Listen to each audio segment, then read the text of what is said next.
భవిష్యదర్శిని వీక్షకులందరికీ నమస్కారం. ప్రశ్నలు సమాధానాలు అనేటువంటి కార్యక్రమానికి స్వాగతం. మనం గత సంచికలో గత కార్యక్రమంలో యోగం గురించి తెలుసుకున్నాం. ఈ కార్యక్రమంలో ఎక్కువ మంది వీక్షకులు అడిగినటువంటి ప్రశ్న ఏమిటి అంటే, హస్త సాముద్రికం అన్నది నిజంగా ఉందా? చేయి చూసి ఒక వ్యక్తి యొక్క జాతకాన్ని మనం క్షుణ్ణంగా చెప్పవచ్చా అనేటువంటి ప్రశ్నని చాలామంది సంధించడం జరిగింది. ఈ ప్రశ్నకి సమాధానంగా మనం ఈ కార్యక్రమాన్ని కొనసాగిద్దాం. హస్త సాముద్రికం 100కి 100 పాళ్ళు ఉంది. హస్త సాముద్రికం ఒకటే కాదు, అంగ సాముద్రికం కూడా ఖచ్చితంగా ఉంది. నా దగ్గర పరిపూర్ణమైనటువంటి ఆధారాలు కూడా ఉన్నాయి. హస్త సాముద్రికం లేదా అంగ సాముద్రికం గురించి మన పురాణేతిహాసాల్లో చాలా గొప్ప గొప్ప విషయాలు, ముఖ్యంగా ఈ సాముద్రిక శాస్త్రం గురించి చాలా గొప్ప విషయాలని మన పురాణాల్లో చేర్చారు. ఉదాహరణకి మీరు ఎప్పుడైనా సుందరకాండ గనక చదివినట్లయితే ఆ సుందరకాండలో ఈ సాముద్రిక సారం గురించి చాలా గొప్ప గొప్ప విషయాలని మహాకవి ఆయన ప్రస్తావించడం జరిగింది. వాల్మీకి కవి ఏమన్నారు? సీతాదేవి ఒకానొక పర్యాయంలో ఆత్మహత్య చేసుకోవడానికి సిద్ధపడినప్పుడు ఆమె శరీరంలో కొన్ని భాగాలు అదురుతాయి. సాముద్రికంలో మనకి కొన్ని విషయాలు ఏం చెప్పారు అంటే, కొన్ని భాగాలు ఎప్పుడైతే అదురుతాయో, ఉదాహరణకి మనం అనుకుంటూ ఉంటాం, కుడి కన్ను అదురుతోంది, ఎడం కన్ను అదురుతోంది, కుడి భుజం అదురుతోంది, ఎడం భుజం అదురుతోంది అని. ఈ భుజాలు లేదా కొన్ని అవయవాలలో కదలికలు జరిగినప్పుడు జరిగేటువంటి శుభాశుభ పరిణామాల గురించి సుందరకాండలో మహాకవి ఆయన వాల్మీకి కవి చెప్పడం జరిగింది. అలాగే రాముని యొక్క వర్ణన జరిగినప్పుడు ఆయనకు ఉండేటువంటి బాహువులు కానీ, ఆయనకు ఉండేటువంటి సాముద్రికం చేతిలోనూ కాళ్లలోనూ ఉండేటువంటి రకరకాలైనటువంటి గుర్తుల గురించి అందులో వర్ణించడం జరిగింది. అలాగే చంద్రగుప్తుడు, మీరు ఈ చంద్రగుప్త మౌర్యుల గురించి వినే ఉంటారు. మౌర్య సామ్రాజ్యాన్ని స్థాపించినటువంటి గొప్ప చక్రవర్తి. ఆయన భారతదేశాన్ని, అఖండ భారతావనిని ఆయన పరిపాలన చేయడం జరిగింది.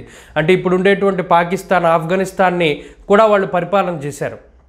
ఇది ఈ చాణక్యుడు ఏ విధంగా పట్టుకున్నారు అంటే, ఒకానొక సమయంలో ఈ చంద్రగుప్తుడు పడుకున్నటువంటి సమయంలో ఆయన కాళ్లలో ఉండేటువంటి కొన్ని గుర్తులు ఏవైతే ఉన్నాయో ఆ గుర్తుల ఆధారంగా ఈయన చక్రవర్తి అవుతాడు అని గుర్తించి ఆ చాణక్యుడు చంద్రగుప్తుడిని పట్టుకుని ఆయన యొక్క సామ్రాజ్యాన్ని స్థాపింపజేయడం జరిగింది. దానికి బీజం పడింది మాత్రం ఆయన అరికాలి యొక్క గుర్తుల వల్ల. అలాగే కొంతమంది చేతిలో రకరకాలైనటువంటి సింబల్స్ ఉంటాయి. కొంతమంది చేతిలో స్వస్తిక్ ఉంటుంది, కొంతమంది కాళ్లలో గుర్తులు ఉంటాయి, కొంతమంది చేతిలో మత్స్యరేఖలు, మీనరేఖలు, అలాగే స్పర్శరేఖలు. మరి సాముద్రిక సారం గురించి ఒక అపోహ కూడా ఉంది. కడుపులో గర్భంలో పిండం ఉన్నప్పుడు ఇలా ముడుచుకుంటాడు కాబట్టి ఈ ముడుచుకున్నప్పుడు ఇలా ఈ రేఖలవి ఏర్పడతాయని. పిచ్చివాగుడు వాగే వాళ్ళకి ఒక సమాధానం, వాళ్ళనే ఒక ప్రశ్న అడగండి, మరి అందరూ ఇలాగే ముడుచుకుని ఉంటారు కదా, అందరికీ రేఖలు సమానంగానే ఉండాలి కదా, మరి ఎందుకు ఒకళ్ళకి 3 రేఖలు ఉంటాయి, ఒకళ్ళకి 4 రేఖలు ఉంటాయి, ఒకళ్ళకి 6 రేఖలు ఉంటాయి, ఒకళ్ళ చేతిలో ఎందుకు పుట్టుమచ్చలు ఉంటాయి, ఎర్రటి పుట్టుమచ్చలు, నల్లటి పుట్టుమచ్చలు ఎందుకు ఉంటాయి, ఒకరి చేతిలోనే ఎందుకు స్పర్శరేఖలు ఉంటాయి, అందరూ ఇలాగే ముడిచిపెట్టి కూర్చున్నప్పుడు మరి వీటిని మౌంట్స్ అంటారు. అంటే జూపిటరు, సాటర్న్, అలాగే మార్సు, వీనస్, ఈ మౌంట్స్ ఉంటాయి. మరి అందరికీ ఉబ్బెత్తుగా ఉండాలి కదా, మరి ఎందుకు లోపలికి కొంతమందికి ఉంటాయి, కొంతమందికి మాత్రం ఎందుకు స్పష్టంగా ఉంటాయి? మరి వీటికి సమాధానం చెప్పమనండి. సాముద్రిక సారం అన్నది ఖచ్చితమైనటువంటి నిరూపణ కలిగి ఉన్నటువంటిది. సముద్రుడు దీని ఉపదేశం చేశాడు కాబట్టి దీనికి సాముద్రిక సారం అని చెప్పి పేరు వచ్చింది. ప్రహ్లాదుడు, గర్గాది మహర్షులు వీళ్ళందరూ కూడా ఈ శాస్త్రాన్ని క్షుణ్ణంగా ప్రజలందరికీ కూడా ఉపదేశం చేశారు కాబట్టి ఈ శాస్త్రం ఖచ్చితంగా ఉన్నది. చేతి రేఖలు బట్టి, ముఖ కవళికలు బట్టి, లేదా శరీరాన్ని బట్టి వారి యొక్క పూర్తి స్థాయిలో వారి భవిష్యత్తుని లేదా జీవితాన్ని, వారి యొక్క స్థితిగతుల్ని అంచనా వేయడం అన్నది ఖచ్చితంగా జరుగుతూ ఉన్నది.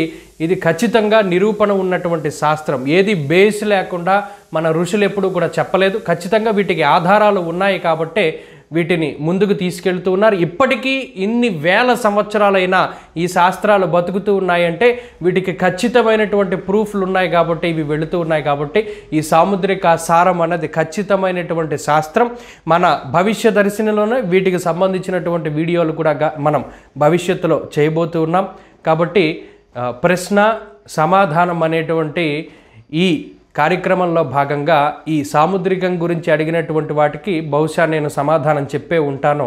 మీకు మరిన్ని విషయాల గురించి సమాధానాలు తెలుసుకోవాలి అనుకుంటే ఖచ్చితంగా వీటి కామెంట్ రూపంలో మీకుండేటువంటి ప్రశ్నల్ని తెలియజేయండి, వాటిని సంధించండి. ఖచ్చితంగా మేము సమాధానం చెప్తాం. స్వస్తి.